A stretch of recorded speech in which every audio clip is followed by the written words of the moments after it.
Ser Podcast.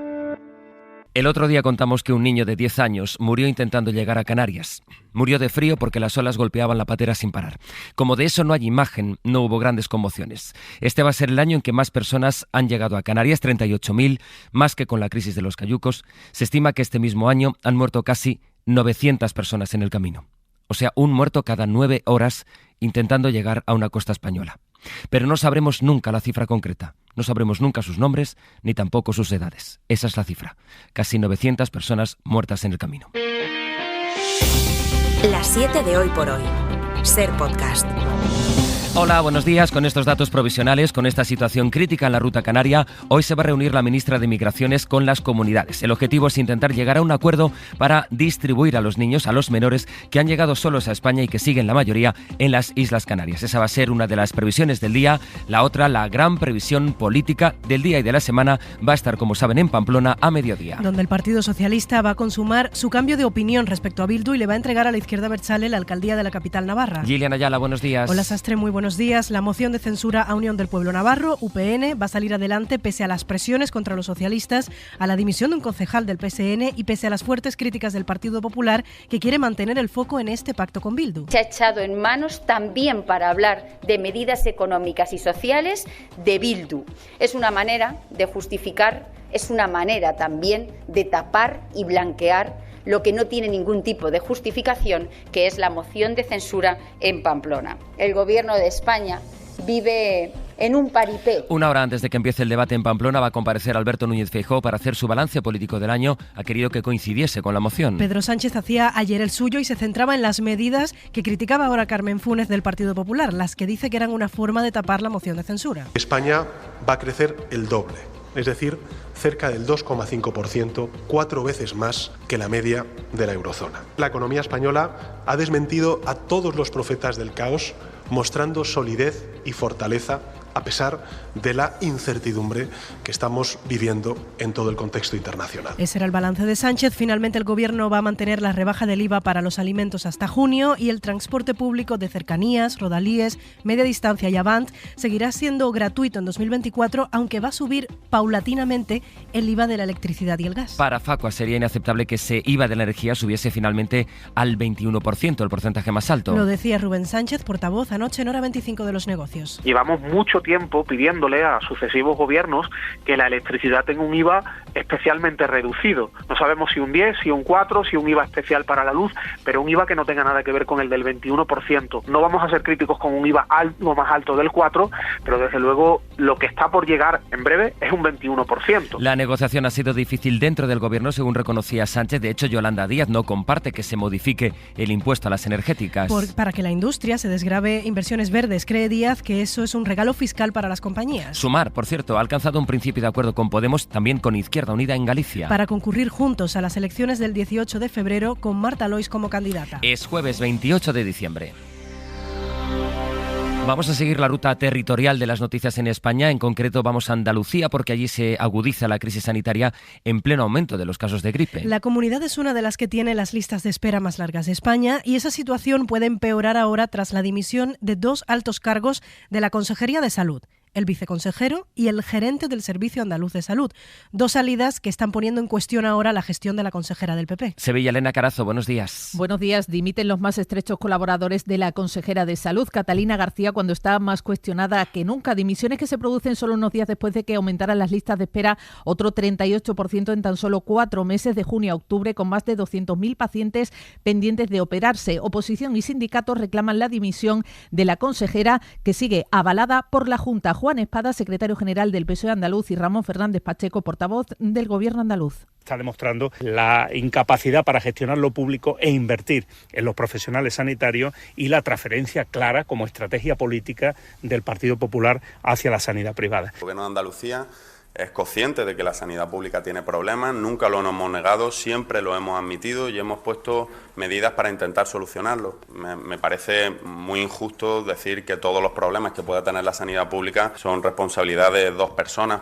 La Junta ya ha nombrado viceconsejera a María Luisa del Moral, hasta ahora portavoz de Sanidad del PP en el Congreso, y asume la gerencia del SAS Valle García, gerente del Hospital Reina Sofía de Córdoba. Mientras en Madrid, Pedro Sánchez es un comunista apoyado por los independentistas catalanes y vascos que llevan a sus espaldas los más graves delitos contra la vida, la libertad y la unidad de España, en perfecta comunión con una amalgama de grupos de ultraizquierda que no han dudado estas Navidades en criticar la defensa que el jefe del Estado, Su Majestad el Rey Felipe VI, hizo de la Constitución española. Es el balance de Isabel Díaz Ayuso del año político. Su discurso ha sido, como ya es habitual, en clave nacional y haciendo una oposición directa, una confrontación con Pedro Sánchez desde un gobierno regional. En Madrid, el Partido Popular ha impedido que el Observatorio Municipal contra la LGTBI-fobia estudie el impacto que tienen los recortes que ha hecho Ayuso en las leyes LGTBI y trans. Más Madrid cree que el PP está utilizando este observatorio para evitar que se analice este recorte de derechos. El Gobierno central estudia ahora qué medidas puede tomar para contrarrestar los planes tanto del Partido Popular como de Vox. Mariola Laurido. El Gobierno se ha puesto manos a la obra para intentar frenar las nuevas leyes trans y LGTBI aprobadas por Ayuso y Vox. Según ha sabido la cadena SER, los servicios jurídicos del Estado están analizando esas reformas para ver si colisionan con las normas estatales y, llegado el caso, presentar un recurso ante el Tribunal Constitucional que podría suspender unas leyes autonómicas que, según el Ejecutivo, recortan derechos. Pedro Sánchez ya apuntaba ayer que no se quedarán de brazos cruzados. Y por tanto no vamos a dar un paso atrás en lo que hagan gobiernos que, con la presencia de la ultraderecha dentro o fuera, gobiernan como si gobernara la ultraderecha. La ideológica reforma de Ayuso elimina el concepto de autodeterminación de género, permite las terapias de conversión para los trans y obliga a los menores que quieran hormonarse a pasar un examen pediátrico y recibir apoyo en salud mental.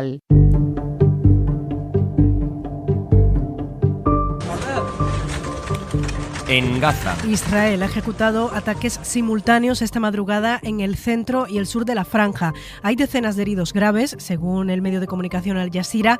El último balance de víctimas, actualizado hace unos minutos, es de 166 soldados israelíes muertos frente a más de 21.000 civiles palestinos fallecidos. Mayo, cuéntanos. La situación humanitaria en la franja de Gaza efectivamente no deja de complicarse. Cada día que paso en Gaza se vive una masacre, denuncia la responsable de coordinar la ayuda humanitaria de la ONU en la franja, una ayuda que entra a cuentagotas y que, según la OCHA, no se puede repartir a quienes más la necesitan por los constantes bombardeos de Israel. Pero la guerra contra Hamás, que cumple ya 83 días, amenaza además con extenderse a otros frentes. Preocupa especialmente la situación en la frontera con Líbano, donde el ejército israelí ha respondido con misiles al lanzamiento de cohetes y drones por parte de la milicia Hezbollah. Hezbollah pagará un alto precio si no detiene sus ataques en esa frontera, ha dicho Herzi Halevi, el jefe del Estado Mayor israelí, mientras la tensión no deja de aumentar en otros puntos de la región como Irak, Yemen o Cisjordania. Con dos grandes guerras ahora mismo en el mundo, Alemania va a acabar el año con un récord en la exportación de armas. Nunca ha exportado tanto equipo militar como ha hecho este año, a pesar de que uno de los objetivos de la coalición progresista era todo lo contrario, era rebajar tanto la producción como la venta de armas. Corresponsal en Berlín, Carmen Viñas. El gobierno de Olaf Scholz ha aprobado este año exportaciones de armas por valor de casi 12.000 millones de euros, un 40% más que el año anterior y un récord en su historia. Se ha superado con creces el máximo anterior de 9.000 millones de euros registrado hace 2 años. Todo ello pese a que el tripartito se había comprometido a frenar las exportaciones de armas. La guerra en Ucrania es la principal responsable del récord. Allí ha ido a parar un tercio de las exportaciones por valor de 4.150 millones de euros. En el ranking de los países receptores más importantes, a Ucrania le siguen Noruega, Hungría, Gran Bretaña, Estados Unidos y Polonia. Israel ocupa el 7º lugar, con entregas por valor de 323 millones de euros. Las exportaciones se multiplicaron por 10 tras el ataque terrorista de Hamás el 7 de octubre. Según el gobierno, se trata sobre todo de piezas para equipos de defensa aérea y comunicaciones. De esta noticia de la que se está hablando mucho hoy en la prensa internacional, luego lo repasaremos a las 7:30. Hablaremos en nuestro tiempo para los ministros de Ciencia y Tecnología. Saben que a las 10 nos visitan cada jueves Jaime García Cantero y Nuño Domínguez, y con ellos hablamos de las novedades científicas y también tecnológicas, como lo es esto. Una noticia que ya veremos en qué queda, porque por primera vez un medio de comunicación de ese país, de Estados Unidos, ha demandado a las empresas que han creado la inteligencia artificial. Lo ha hecho no un medio cualquiera. lo ha hecho el New York Times. Porque asegura que millones de artículos suyos se han utilizado para programar los chatbots que utiliza la inteligencia artificial y que ahora están compitiendo precisamente con el periódico. La demanda ha sido interpuesta por derechos de autor. Karima Garbi. El New York Times acusa a Microsoft y OpenAI de utilizar millones de sus artículos para entrenar a ChatGPT. Han mantenido negociaciones durante meses, pero finalmente el periódico ha tomado la vía judicial. En la demanda aseguran que las dos compañías se han aprovechado de la inversión del Times para crear un producto que es de pago y que además les sustituye y les roba audiencia. El periódico cifra las pérdidas en miles de millones de dólares.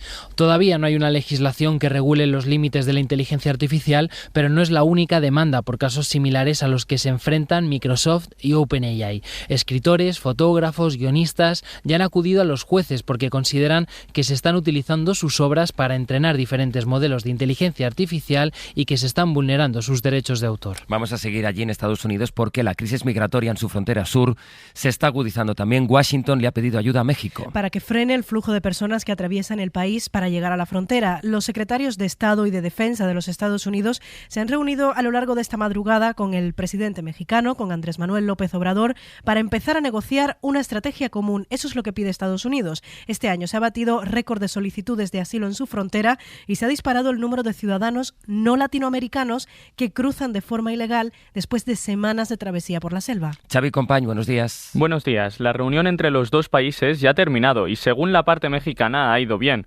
El objetivo del Ejecutivo de López Obrador es que se reabra la frontera y abordar las causas que motivan la inmigración. Pero Estados Unidos quiere contener las llegadas de personas después del aumento de este año. Este encuentro entre delegaciones llega después de que en la última semana hubiera más de 10.000 detenciones por día y que las patrullas fronterizas a ambos lados de la frontera se vieran desbordadas.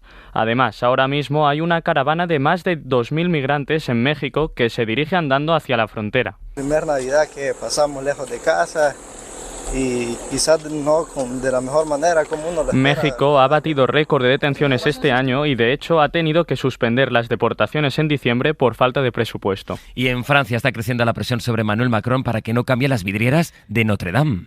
Ahora miembros de su propio gabinete han respaldado una petición online que fue lanzada hace poco más de 2 semanas para que el presidente no cambie esas vidrieras que fueron las que se salvaron del incendio de 2019. El Elíseo se defiende señalando al arzobispo de París, que es el que asegura es el impulsor de este cambio tan polémico ahora en Francia.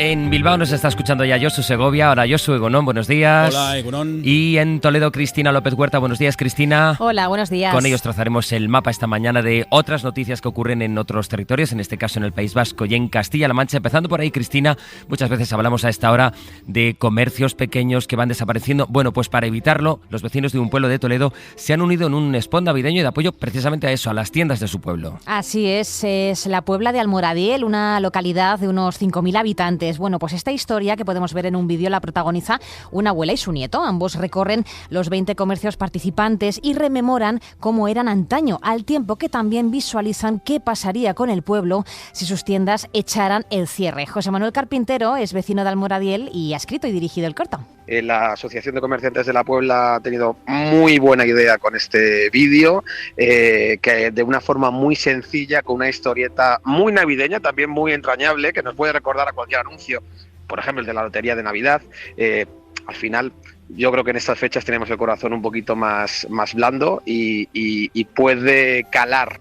Y está calando, la verdad. Los comerciantes de la Puebla tienen un papel muy activo en este corto, ya que aparecen mirando a cámara, hablando y recordando la importancia de ayudar al pequeño comercio de nuestras localidades para que todos los pueblos sigan vivos. En el País Vasco hay un hombre que ha diseñado una tipografía nueva al estilo vasco, Josu. Sí, muchos oyentes seguro que conocen el estilo de la tipografía vasca, esas letras como gruesas y algo redondeadas. Bueno, pues un joven de Basauri, en Eco Palencia, ha creado una nueva tipografía del mismo estilo, pero diferente.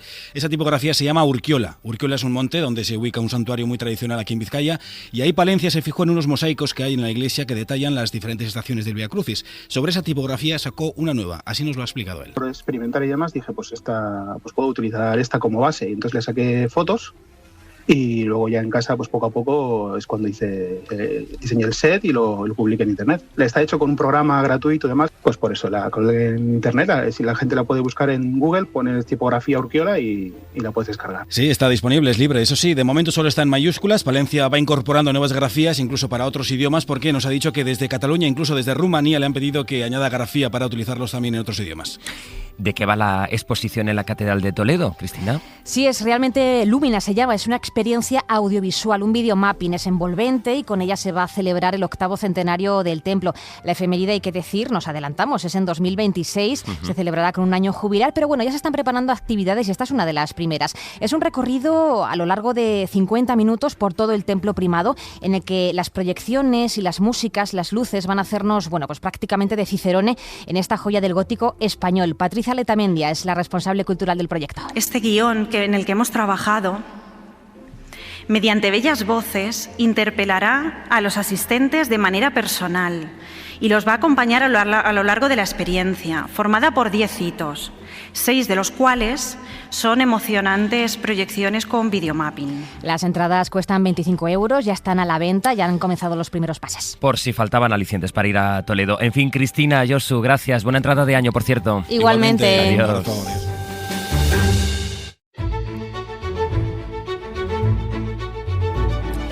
Es muy interesante la recomendación cultural de esta mañana que nos propone Raquel García, porque ella nos plantea que vayamos a ver una exposición de libros que hace años se consideraba que eran malos libros, Raquel. ¿Existen los malos libros? Hubo un tiempo en que sí, eran los libros herejes, los libros de magia y de adivinación, libros que defendían otras religiones, los libros obscenos. Fue sobre todo el brutal impacto del luteranismo en Europa el que dio lugar en el siglo XVI a esta persecución que comenzó contra el libro luterano, pero que acabó con la prohibición de casi todo. María José Vega es catedrática de literatura comparada en la Autónoma de Barcelona y responsable de este proyecto. Algunas instituciones empiezan a hacer listas manuscritas de los libros que han venido prohibiendo por heréticos o por mágicos o por otras razones. Y estas listas, que son de uso interno, pronto se empieza a ver que es interesante que estén impresas, que es interesante que circulen y que tengan un respaldo jurídico para prohibir estos libros. Una censura que acabó con libros intervenidos, quemados y mutilados, y que en el caso de las mujeres, de la literatura para mujeres, aún se añadían más filtros. Ellas ni siquiera podían leer lo que no estaba prohibido. Y a muchas instancias de poder que vedaban su acceso a los libros, padres, tutores, maestros, etc. Y se genera una literatura específica sobre qué libros no deben leer las mujeres. La literatura pastoril, la ficción amorosa, o sea, libros perfectamente permitidos, pero que las mujeres no deben leer. En estos tiempos en los que vuelven a prohibirse obras de teatro y pelis de dibujos, recomendamos esta exposición en la Biblioteca Nacional como ejercicio de reflexión sobre la censura, por las formas que adquiere y que no vemos y como instrumento que interviene en nuestras conciencias. Para no perderte ningún episodio, síguenos en la aplicación o la web de la SER, Podium Podcast o tu plataforma de audio favorita.